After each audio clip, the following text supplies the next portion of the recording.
তোমার এক্সাম ভালো না হওয়ায় তুমি হতাশ হইতেছো, কিন্তু আসলে কি তুমি ভালো রেজাল্ট ডিজার্ভ করো? এই দোষটা কি আসলে তোমার না? কখনো কি এভাবে ভেবে দেখছো? তুমিও পারবে ইনশাআল্লাহ। আসসালামু আলাইকুম এভরিওয়ান, আমি তৌফিকুল ইসলাম। আমি এইচএসসি 27 অর্থাৎ এসএসসি 25 ব্যাচের একজন স্টুডেন্ট এবং বর্তমানে পড়াশোনা করছি চট্টগ্রাম বাকুলিয়া সরকারি কলেজে। প্রথমেই সংবিধিবদ্ধ সতর্কীকরণ, কারণ আজকের ভিডিওটা হবে একবারে র লেভেল। আজকের ভিডিও থেকে তুমি মোটিভেশনও পাইতে পারো, আবার তুমি ডিমোটিভেট হইতে পারো।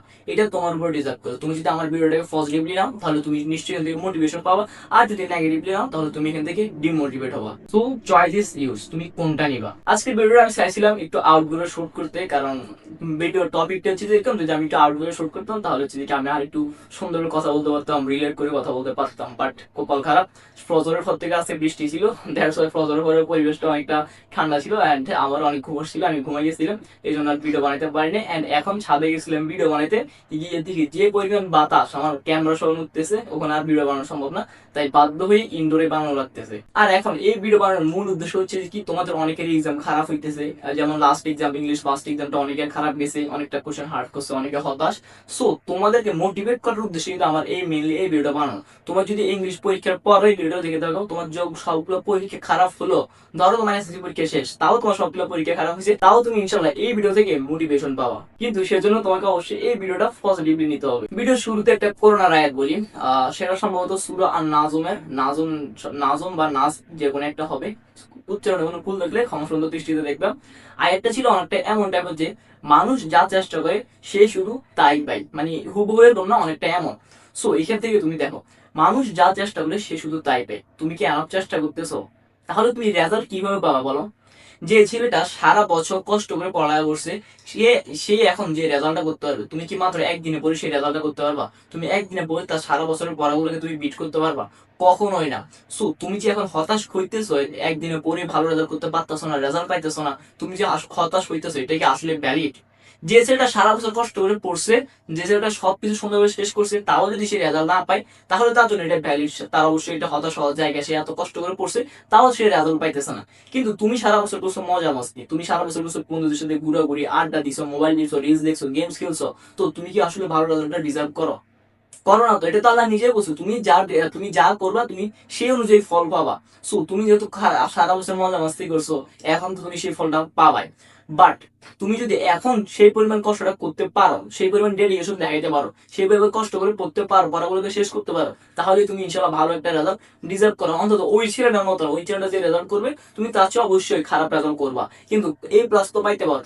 তোমাদের যে সিলেবাস, এই সিলেবাসে তুমি যদি কষ্ট করে একটা দিনও ঠিক করে পড়ো, তোমার প্রতিটা সাবজেক্টে তোমার এ প্লাস থাকবে। কিন্তু তুমি এখন সেটা করতেছো না, তুমি হচ্ছে কি ডিস্ট্রাক্টেড। আমাকে অনেকে বলে ভাই আমি ডিস্ট্রাক্টেড, ভাই পড়তে পারতেছি না। কেমনে পড়তে পারো ভাই? সারা বছর ছিল ডিস্ট্রাক্টেড, এখন কি তুমি একদিনে ডিস্ট্রাকশনটা রিমুভ করতে পারবা? এটা হচ্ছে একটা লং প্রসেস, বাট তুমি চাও সেটা একদিনে রিমুভ করে খুব ভালোভাবে পড়তে, কিন্তু সেটা সম্ভব না। দেন আল্লাহ বলছে নিশ্চয় কষ্টের সাথে স্বস্তি রয়েছে, কিন্তু তুমি কষ্টই করো না, স্বস্তি কিভাবে পাবা? সো আগে স্বস্তি করছো, এখন কষ্ট করবা।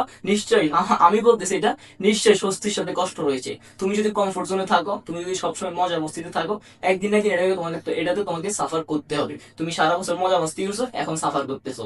এটা প্রকৃতির নিয়ম, এটা আল্লাহ নিজে বলছে নিশ্চয়ই কষ্টের সাথে স্বস্তি রয়েছে। সো যে ছেলেটা আগে কষ্ট করছে সে নিশ্চয়ই এখন মজা পাইতেছে, স্বস্তি পাইতেছে। তোমরা অনেকে বলো ভাইয়া প্রশ্ন কঠিন হয়, ভাইয়া পারতেছি না, ভাইয়া পারি না, ভাইয়া অনেক পরীক্ষা খারাপ হয়েছে। খারাপ হওয়া স্বাভাবিক, এটা একবারে স্বাভাবিক। তুমি সারা বছর কিছু পড়ো নাই, তোমার তো এখন পরীক্ষা খারাপ হবে। তুমি যদি এখন একদিনে সারা বছর পড়া ফিল আপ করতে চাও, এটা কি আসলে আদৌ কি সম্ভব? তোমার নিজের মস্তিষ্ক কি বলে, তোমার নিজের ব্রেন কি চলে, এটা কি আদৌ সম্ভব? হ্যাঁ সম্ভব হয়, যদি তুমি একটা প্রপার স্ট্র্যাটেজি মেনটেন করে পড়তে পারো। এখন আমি তোমাকে সবগুলো ভিডিওতে সবগুলো পরীক্ষার আগে স্ট্র্যাটেজি দেখাই দিতেছি, তুমি যদি সেই স্ট্র্যাটেজি গুলো মেনটেন না করো তাহলে কি তুমি ভালো রেজাল্ট করতে পারবা? যদি সেই স্ট্র্যাটেজি গুলো মেনটেন করো, তাহলে আমি শিওর তুমি ইনশাল্লাহ একটা ভালো রেজাল্ট করতে পারবে। কারণ আমি তোমাকে যে স্ট্র্যাটেজি গুলো দিই, সেগুলো আমি এখন ইনস্ট্যান্ট বসে ইনস্ট্যান্ট তোমাকে দিচ্ছি, বিষয়টা এমন না। সেগুলো আমি অনেকদিন ধরে ভাবছি, ভাবার পর আসলে তোমার জন্য এটা ভ্যালিড কিনা, দেন আমি তোমাকে স্ট্র্যাটেজি গুলো দিই। সো চেষ্টা করবো আমার স্ট্র্যাটেজি গুলো মানার, একটু কষ্ট করবা, যেহেতু সারা বছর মজা করছো, এখন একটু কষ্ট করে ইনশাল্লাহ স্বস্তি পাবা। আবার আল্লাহ সূরা বাকারাতে বলছেন যে কি, মানুষ যা অর্জন করে তা তার জন্যই, আবার যা করে না তাও তার দায়। হুবহু এরকম না, বাট আয়াতগুলো অনেকটা এমন টাইপের, বাংলা উচ্চারণ, বাংলা যে অর্থগুলো। সো মানুষ যা অর্জন করে তা তার জন্য, তুমি যা অর্জন করতেছো তুমি তার তার নিজের কাজ, নিজের ফলাফলের জন্য, নিজের কাজের জন্য। তুমি এতদিন মজা মস্তি করছো, এখন কষ্ট পাইতেছো, এটাও নিজের জন্য। যে এতদিন কষ্ট করছে এখন মজা পাইতেছে, সেটাও সে নিজের জন্য। ঠিক আছে, তুমি যেটা করছো সেটা তোমার দায়, তুমি যেটা করো নাই সেটাও তোমার দায়। তুমি ভালো কাজ করলে তুমি অবশ্যই রেজাল্ট পাইতা, কিন্তু তুমি যেহেতু ভালো কাজ করো নাই, রেজাল্ট পাবা না। বাট এখনো যারা এক্সাম টাইমে এসে ভালোভাবে পড়তেছে, আগে পড়া নাই ঠিক আছে সেটা মাফ, এখনো যারা ভালোভাবে পড়তেছে বা ভালোভাবে পরিশ্রম করতেছে তারাও ইনশাল্লাহ খুবই ভালো একটা রেজাল্ট করবে। আমার এমন অনেক বন্ধু দেখছি আমি যারা শুধু পরীক্ষার টাইমে পড়ে একটা ভালো রেজাল্ট করছে, কারণ তারা পরীক্ষার টাইমটাতে মেনলি যে গ্যাপটা দিছে তারা সেটা কাভার করার চেষ্টা করছে, নিজের যতটুকু সম্ভব ততটুকু দিয়ে চেষ্টা করছে। আবার আমার অনেক বন্ধু ছিল যারা সারা বছর পড়তো না, কিন্তু পরীক্ষার আগে 2 মাস এমন পড়া পড়তো তাদেরকে খুঁজে পাওয়া যেত না, তারাই আবার পরীক্ষায় ভালো করতো। সো এটা ডিসিশনটা তোমার, আসলে তুমি কিভাবে নিবে ভিডিওটাকে। তুমি যদি এখান থেকে চাও তুমি মোটিভেশন পাই, তাহলে তুমি অনেক পরিশ্রম করবা, ইনশাল্লাহ ভালো রেজাল্ট করবা। আবার চাইলে ডিমোটিভেট হইতে পারো, তুমি সারা বছর কিছু পড়ো নাই, তুমি এখন আর পড়লেও পারবা না, তুমি যদি পড়ালেখা করবা না। এখান থেকে তুমি চাইলে মোটিভেশন ডিমোটিভেশন তুমি দুইটাই নিতে পারো। বাট আমি ব্যবহার করবো পজিটিভলি নাও ভিডিওটাকে, তুমি এখন থেকে পরিশ্রম করো, ইনশাল্লাহ তুমি রেজাল্ট পাবা। আর তুমি যদি ভিডিওতে তোমার এসএসসি রেজাল্ট, এসএসসি পরীক্ষার পরে দেখে থাকো, তাও তোমার জন্য সমস্যা নেই। তুমি এসএসসি পরীক্ষা খারাপ কিছু সমস্যা নেই, তোমার সামনে এইচএসসি আছে, তোমার সামনে অ্যাডমিশন আছে, তুমি সেগুলোতে ভালো করে ট্রাই করো। যে ভুলটা এসএসসি করছো সেই ভুলটা এইচএসসি তে করো না, ইনশাল্লাহ ভালো একটা রেজাল্ট পাবা, জীবনে অনেক উন্নতি করতে পারবা। ধন্যবাদ এই ভিডিও দেখার জন্য। আর আমার মেইন পারপাস কিন্তু তোমাদেরকে হেল্প করা, তোমাদেরকে মোটিভেট দেওয়া, তোমাদেরকে ডিমোটিভেট করা না। তুমি যদি প্রপার স্টাডিজ মেনে পড়তে চাও তাহলে অবশ্যই আমার চ্যানেলটিকে সাবস্ক্রাইব করে দিবে, কারণ এখানে তোমাকে আমি সকল স্টাডিজ দেখাই দিব। তুমি জাস্ট একটু হার্ড ওয়ার্ক করবে এন্ড সেই স্টাডিজ গুলো মেনটেন করার ট্রাই করো, তাহলে হবে। সো এখন এই চ্যানেলটিকে সাবস্ক্রাইব করে দাও, নাহলে কিন্তু তুমি পরবর্তীতে পস্তাবে।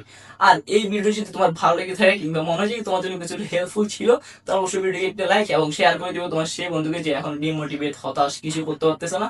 আর অবশ্যই কমেন্টে জানাবে তোমার মতামত, তুমি কি এতদিন ডিমোটিভেট ছিলে কিনা, তুমি ডিস্ট্রাক্টেড ছিলে কিনা, সেগুলো জানাতে পারো, বা তোমার কোনো সমস্যা হলো সেটা জানাতে পারো। আর চেষ্টা করো আমার হোয়াটসঅ্যাপ চ্যানেলে জয়েন হয়ে যাও, হোয়াটসঅ্যাপ চ্যানেলের লিঙ্ক আমি ডিসক্রিপশনে কমেন্টসে দিয়ে দিব।